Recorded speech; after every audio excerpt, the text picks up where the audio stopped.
Hello, welcome back to the next match of the Arena Invitational today between Melkor and Miguel. You can see the draft here, plus the banned civilizations, of course, no Aztecs, Malay, Burmese, so no Turks for Melkor, no Spanish for Miguel. I haven't seen this game, so let's jump right into game one, see what's happening. We have Teutons against Chinese. Miguel playing Chinese here, very solid civilization in Arena, and Melkor Teutons. Apparently one very good civilization that doesn't really have a good counter, maybe except for Britons. I'm not sure about Aztecs, Malay, Burmese, but they don't really interest me here. I don't really care about those civilizations right now. So let's see how Miguel is going to play Chinese against Teutons and how the maps look like. Main gold forward, second gold forward outside. Is that Miguel's third gold? If yes, it's really far forward. And the second stone also forward, the main stone on the side here forwardish. That's not a good map. Ooh, and no, force coming in. Loom is done for Chinese, of course. So Miguel is fine here. Miguel has been luring deer already. And that's the last one coming in. Also, he is rewalling. Very nice to see. Wants to make sure that he's not getting like tower rushed or anything, but Melkor is really not the tower rush guy. Well, Teutons might be possible actually, but I don't think we're going to see that. Is Melkor also luring his deer in? Not sure from where, maybe from inside. The second stone is safe inside. This is actually completely walled.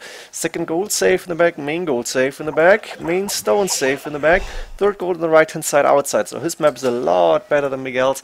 Wonder what Miguel can do here. Chinese, what can you do? Chikunu probably.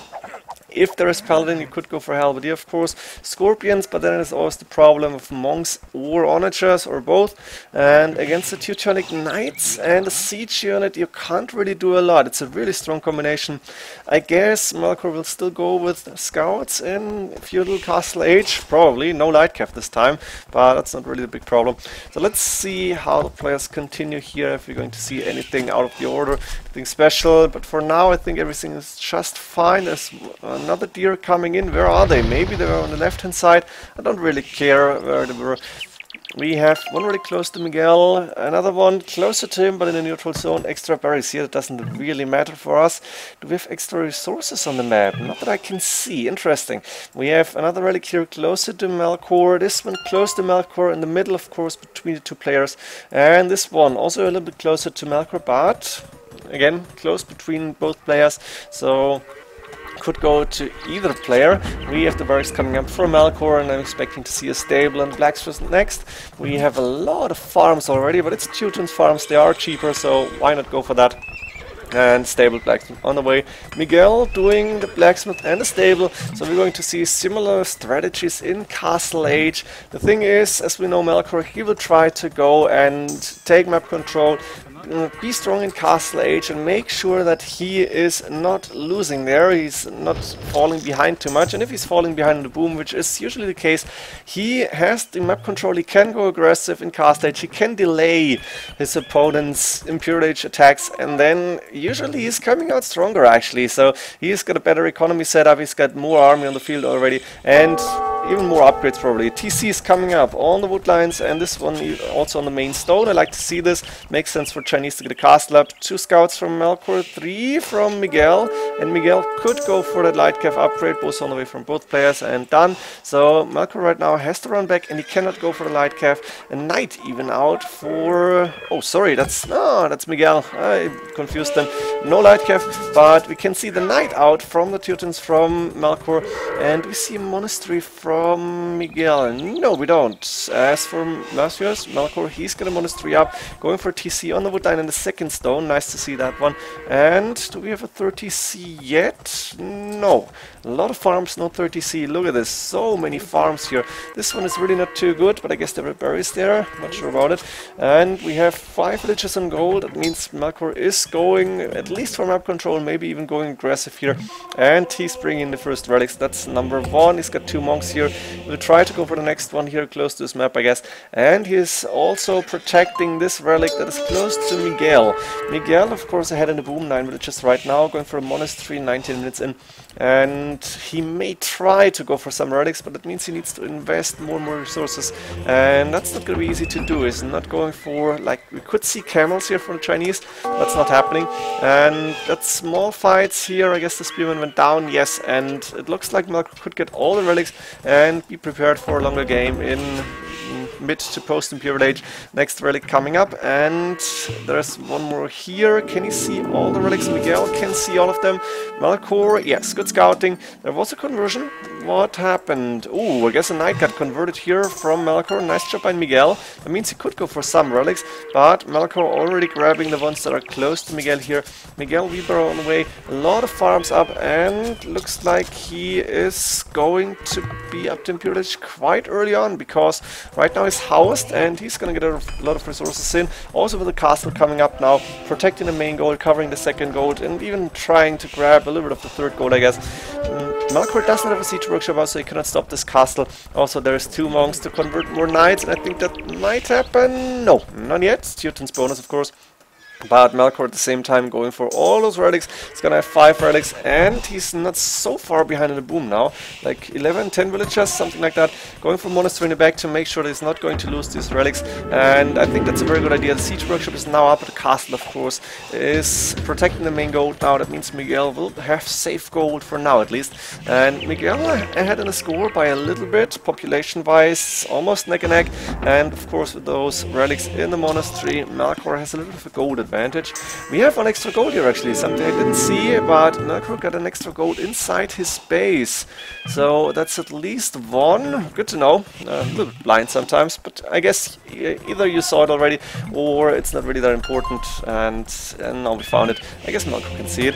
Handcard coming from Melkor. Miguel, of course, on the way up to Imperial Age. Let's see what the plan is. Miguel, Chukunu production starting, and do we see another castle? Yes, almost enough stone for that. He should try to cover his second stone. He's not doing that right now, maybe because there's a mangonel on the field. And Boatkin are also coming in. We're gonna see Chukunu, we're going to see some form of siege, possibly trebuchets, or maybe even bombard cannons. I think Chinese do still get bombard cannons. Thumbering ballistics, all upgrades coming in, very important upgrades to that. And I think we're going to see Elite Chukunu really early on, after Bracer and Chemistry possibly. And now the village is moving out. Miguel, no stone for third castle yet. No extra stone on the map, which is not good for the Chinese player from Melkor here. Sorry, for Miguel here. And there we go. There's the villagers coming forward to take that second stone. Good resources from Miguel. Let's go for Melkor, see what his plan is. Do we see anything specific yet? Siege workshop is up in the back here. Another siege workshop, so we're going to see the siege units. I guess on it just at least, to maybe be able to cut the forest or go and of course counter those Chukunu. As for Miguel, chemistry anyway, 2 minutes, so I think Bracer is done. Yes, and enough stone for another castle. 2 trebuchets on the way, the forward castle coming up. How is Miguel going to defend this? Melkor going to defend this? Damn it, I'm confusing him all the time. Onager on the way, probably one of these Conquerors siege workshops. Yes, and Onager I think is the most important upgrade right now for him. Bloodlines light cav already for Miguel, not going for the Elite Chukunu. Maybe he's saying, yeah, I don't really need those resources, I'm not sure how long my castles will stand. So maybe go a safe way, try to add in more military units, but siege Onager on the way from Melkor, from Matthews here. And I think we just need to see Pikeman or Halberdier, then Melkor will be fine. Yeah, Pikeman on the way, of course. And those castles are the only thing that stands between Miguel and Melkor, let's be honest, because that's 7 Onagers already. There's a few knights on the field. Might be even worth to go for the Cavalier upgrade here. Squires, scale mill armor coming in, and siege Onager is really huge. The only thing Melkor needs to do is protect his Onagers from those light cav. That means he needs to start Halberdier production soon. Halberdier is actually on the way, but there's a few barracks here, and he's producing some of those pikemen. And there we go, there's the light cav moving in and taking down siege Onagers. Very, very good attack by Miguel. And there's only 2 of those left. Another Onager almost going down. That's -5, and that was a really good attack. And now Bomber Tower coming in from Miguel. Oh, I love this play. This is a really nice strategy. With that, we're taking out the siege archers and going for Bomber Towers. Miguel might have a really good chance here. He's got more military units. He's still producing light cav. Villagers 117, 116. It's pretty much the same. There's no real difference. And now the trebuchet is trying to snipe down those siege archers. Not happening for now. 45 ball is a really good idea. Rocketry on the way from Miguel. Really nice to see, but the trebuchets are going down fast. First bomber tower is up, and now with those bomber towers, the game might get really interesting. Also, bomber cannon that I saw. Where is it? I'm not sure. It's one from Matthias here. And the light cav are not able to go to snipe more siege archers. So right now, Melkor is inside his own base trying to defend, but he's not losing too many more siege units. The light cav is going to be able to take down one of those bomber cannons, maybe, but not enough attack power, I guess. Or maybe that's just too weak. Yes, +2 only. Blast Furnace now on the way. Elite Chukunu moving in, so Elite upgrade is done. Rocketry is done. They are fully upgraded except for defensive upgrades, missing +2, +4. And now the bomber cannons from Melkor actually doing the job of keeping Miguel out of his base. Miguel, good military numbers, 48 for the bomber towers, of course, going down over time. And he doesn't have so much stone to spend. Melkor, 2 more castles in the bank. And Miguel, 272 stone is not so much, but really good resources for him. He's playing quite well, actually. I don't think he's been practicing too much lately, at least not arena. And for now, neck and neck. I like this game. And look at this, Miguel is even taking Melkor's gold. Very nice idea here, because as long as he has the possibility to do so, why not go for that? Take the extra gold, make sure the opponent is not getting as much gold as you do. The problem is 5 relics for Melkor, so in the long run he's gonna have way more gold. And at this point he's low, very low on gold actually.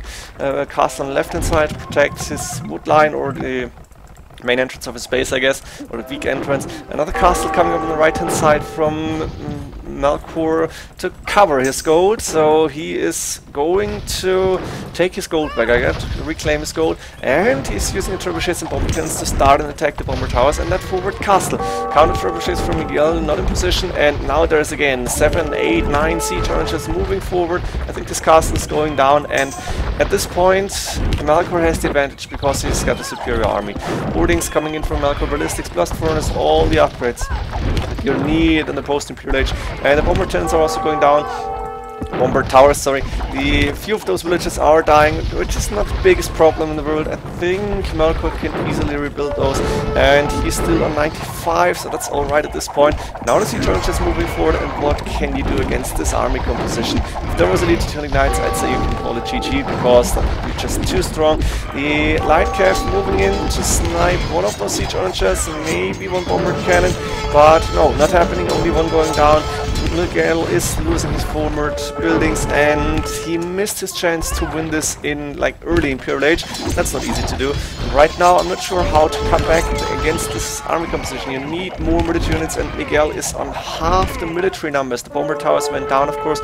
Castle from Melkor went down, which is good for Miguel, but Melkor is still taking stone. He needs a mining camp here, and I think he will be able to take his stone in a few minutes without any harm. There won't be too much resistance, because I think he will be able to like defend the right hand side, his weak side. There's a few light cav waiting, but those two villages can't do anything right now. And another castle coming up, this time in front of the gold. The Elite Chukunu are being pushed back by the siege archers.